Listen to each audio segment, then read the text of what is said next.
मेरी तरफ से सलाम। मेरा नाम पास्टर सलास जॉन है और एक बार फिर हम तमसीलों की सीरीज़ को आगे बढ़ाते हुए आपकी खिदमत में हाजिर हैं। पिछली तमसील हमने नेक सामरी के ताल्लुक़ से सीखी थी और आज की तमसील हम गरीब लाजर और अमीर शख्स की जो तमसील है इसके ताल्लुक़ से हम सीखेंगे। लेकिन इससे पहले कि हम आगे बढ़ें, मैं एक बार रिपीट करना चाहता हूँ। मैंने बताया था कि जब भी हम तमसीलों का मुताला करते हैं या इसकी तफसीर करने की कोशिश करते हैं तो चंद बातें हमें मलहूज़ खातिर रखना है और वह ज़रूरी हैं। पहली बात ये कि जितनी भी तमसीलें हैं जो मसीह यीशु ने अपनी ज़ुबान मुबारका से सादर फरमाई, उनमें एक ख़ास बात पाई जाती है और वो ये है कि ये खुदा की बादशाही का शैडो हैं। यानी जो कुछ खुदा की बादशाही में हो रहा है वही कुछ ज़मीन पर भी होता है। और दूसरी ख़ास बात जो तमसीलों के ताल्लुक़ से है वो ये है कि हमें हमेशा याद रखना है कि हर तमसील का एक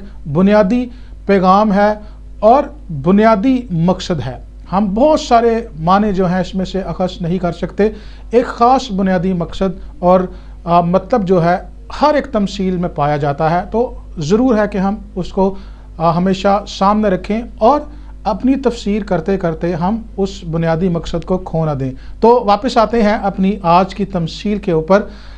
ये एक गरीब शख्स जिसका नाम लाजर था और एक अमीर शख्स जिसका नाम तो ज़ाहिर नहीं किया गया, इसके ताल्लुक़ से बयान की गई है और हम इस तमसील से वाकिफ़ हैं, इसलिए हम हवाला नहीं पढ़ेंगे। लेकिन चंद बातें, चीदा बातें मैं ज़रूर आज आपके सामने रखना चाहता हूँ ताकि हम बेहतर तौर पर इस तमसील को जान सकें। तो खुदा के कलाम में लिखा हुआ है कि एक अमीर शख्स था। वो क्या करता था? वो हर रोज़ ज़ियाफ़त करता था, हर रोज़ पार्टी करता था और वो अर्गवानी चोगे पहनता था। यानी ये उसके अमीर होने की एक बड़ी अलामत है। अर्गवानी चोगे से मतलब है, मुराद है, अंग्रेज़ी में हम पर्पल कलर कहते हैं और जो ये अर्गवानी या पर्पल कलर है ये बादशाही निज़ाम को पेश करती है। बादशाह होने या रॉयल बादशाही रंग है और ये अमीर लोग उमरा या बादशाह जो थे वो पहना करते थे। तो एक जो अर्गवानी चोगा या ड्रेस उस वक्त बनता था वो तकरीबन 30 से 40 पाउंड का बनता था। और उसी ज़माने में जो गरीब गुरबा थे, जो हर रोज़ की उजरत पर काम करते थे, दिहाड़ी मज़दूर थे, उनकी रोज़ाना की उजरत जो थी वो सिर्फ़ 1 पाउंड के बराबर हुआ करती थी। तो आप इस बात से देख सकते हैं कि कितना ज़्यादा फ़र्क पाया जाता है इन दोनों की ज़िंदगियों में। एक शख्स जो सिर्फ़ 30 से 40 पाउंड का महज लिबास ज़ेब तन करता है और दूसरा शख्स उसके बरक्स वो 1 पाउंड पर जिंदा है, 1 पाउंड रोज़ाना वो कमाता है। तो आप एक ह्यूज डिफरेंस देख सकते हैं कि इन दोनों की ज़िंदगियों में बहुत ज़्यादा फ़र्क है। लेकिन यहाँ पर मामला जो गरीब लाजर का है वो और भी ज़्यादा वर्ष है और ज़्यादा हमें ख़राब नज़र आता है इस लिहाज से, क्योंकि जो लाजर था वो बीमार शख्स था, नसूरों से भरा हुआ था। इसका मतलब यह है कि वो हर रोज़ की उजरत पर काम नहीं कर सकता था, वो मेहनत मजदूरी भी नहीं कर सकता था। तो कलाम में लिखा है कि उसे क्या किया गया, उसे उस गरीब के दरवाजे पर डाल दिया गया। और हमें नज़र आता है कि गरीब लाजर जो था उसे बड़ी आरजू थी कि वो क्या करे। वो अमीर शख्स की मेज़ से जो गिरे हुए रोटी के टुकड़े हैं वो उन्हें खाने की आरजू रखता था। तो हम वापस अमीर शख्स की तरफ जाते हैं और हम देखते हैं कि ऐसी क्या वजह थी, ऐसा कौन सा काम था जो अमीर शख्स को पाताल में ले गया, आलम अरवा में चला गया। उसके बरक्स गरीब लाजर जो था वो अब्राहम की गोद में यानी फिरदौस में चला गया। तो हम अमीर शख्स की ज़िंदगी पर एक नज़र डालते हैं। गो कि हमारे पास बाइबल मुक़द्दस में बड़ी कम मालूमात हैं, लेकिन जितनी भी मालूमात हैं हम ज़रूर उससे ये नतीजा अख़ज़ कर सकते हैं। हम देखते हैं कि क्या वजह थी जो उस अमीर शख्स को पाताल में ले गई या आलम अरवा में वो चला गया, ऐसी जगह जो अजाब की जगह थी। तो हम देखते हैं कि खुदा के कलाम में लिखा है कि वो हर रोज़ ज़ियाफ़त करता था। ये तो बताया गया है कि अमीर शख्स क्या करता था, लेकिन इसकी गलती जो थी वो इस बात में पिनहा है, छुपी हुई है कि वो क्या नहीं कर रहा था। تو ہم دیکھتے ہیں ہمارے پاس پرانے عہد نامہ میں 10 احکام موجود ہیں. اس شخص کے پاس بھی 10 احکام موجود تھے، اور 10 حکموں میں سے ایک حکم کیا ہے کہ ہمیں سبت کا دن پاک ماننا ہے. لیکن اس امیر شخص کے بارے میں لکھا ہے یہ ہر روز ہی ضیافت کرتا تھا، یعنی ہر روز پارٹی کرتا تھا، ہر روز یہ اپنے عزیزوں کو بلاتا، کھاتا پیتا، ضیافت کرتا. تو اس کا مطلب یہ ہے کہ اس کی زندگی میں سبت کا کوئی تقدس نہیں تھا، اور یہ صریحاً خدا کے کلام کی نافرمانی تھی. اور یہودی لوگ ہم جانتے ہیں کہ وہ سبت کو لے کر بہت زیادہ بنیاد پرست تھے، اور وہ سبت کو پاک مانتے تھے، اور ان کے لیے یہ بڑی معیوب بات سمجھی جاتی تھی کہ اگر کوئی سبت کے دن عبادت نہ کرے یا سبت کے دن کو وہ پاک نہ سمجھے. اور دوسری بڑی بات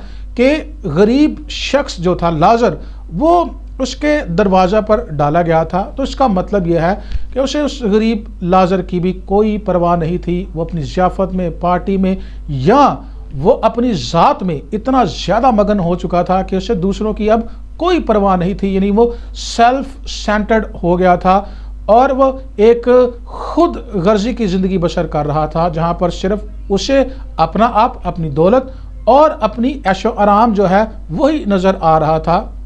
تو کیا ہوتا ہے؟ یہ شخص مر جاتا ہے، اور یہ کہاں پر چلا جاتا ہے؟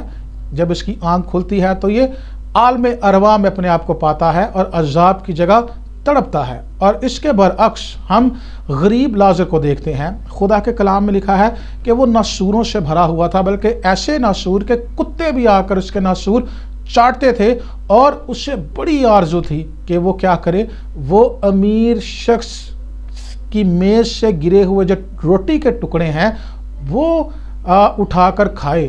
جہاں پر جو لفظ آرزو آیا ہے، اس کا مطلب ہے کہ یہ اس کی جد و جہد تھی کہ وہ ان روٹی کے ٹکڑوں تک پہنچے اور وہ انہیں کھا لے.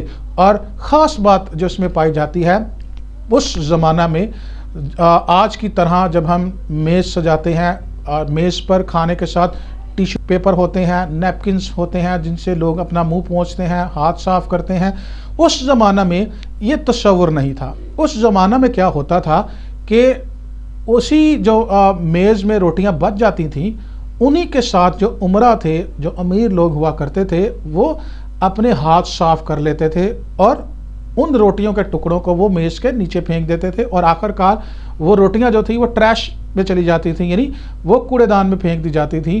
تو یہ اس وقت کا کلچر تھا. تو آپ تصور کر سکتے ہیں کہ غریب لازر وہ کس قدر غریب اور کس قدر وہ مفلس اور بھوک سے ستایا ہوا شخص تھا کہ اسے آرزو تھی کہ وہ انہی روٹی کے ٹکڑوں کو اٹھا کر کھا لے اور اپنا پیٹ بھرے. لیکن شاید یہ بھی اس کے لیے کبھی کبھار ممکن نہ ہوتا تھا، کیونکہ لکھا ہے کہ یہ اس کی جد و جہد تھی، آرزو تھی. اس کا مطلب یہ ہے کہ شاید ہر بار وہ ان روٹی کے ٹکڑوں تک نہیں پہنچتا تھا. لیکن کیا ہوا؟ لازر بھی مر گیا، اور لازر جو تھا وہ فردوس میں چلا گیا. لیکن ہم دیکھتے ہیں کہ لازر نے ایسے کون سے کام کیے ہوں گے کہ وہ فردوس میں چلا گیا. ہم نے امیر شخص کو تو دیکھ لیا، تو اس کی وضاحت خداوند یسوع مسیح نے اس تمثیل میں نہیں بیان کی، لیکن ہم ازیوم کر سکتے ہیں، یہ نتیجہ اخذ کر سکتے ہیں کہ غریب لازر جو تھا اپنی اس حالت کے باوجود کنٹینٹ تھا. یعنی خدا کو بلیم نہیں کرتا نظر آتا، بڑبڑاہٹ کا شکار نہیں ہے، بلکہ خدا نے اسے جس حال میں رکھا ہے شاید وہ اس سے کنٹینٹ تھا، مطمئن تھا، اور وہ خدا کی مرضی کے مطابق زندگی بسر کر رہا تھا، اور وہ حلیمی میں تھا، فروتنی میں اپنی زندگی بسر کر رہا تھا. لیکن لکھا ہے کہ جیسے ہی مر گیا تو کیا ہوا؟ فرشتوں نے اسے لے جا کر باپ ابراہم کی گود میں ڈال دیا. اس غریب کا پروٹوکول چیک کیجئے. یہ امیر شخص کی طرح تو نہیں ہوا.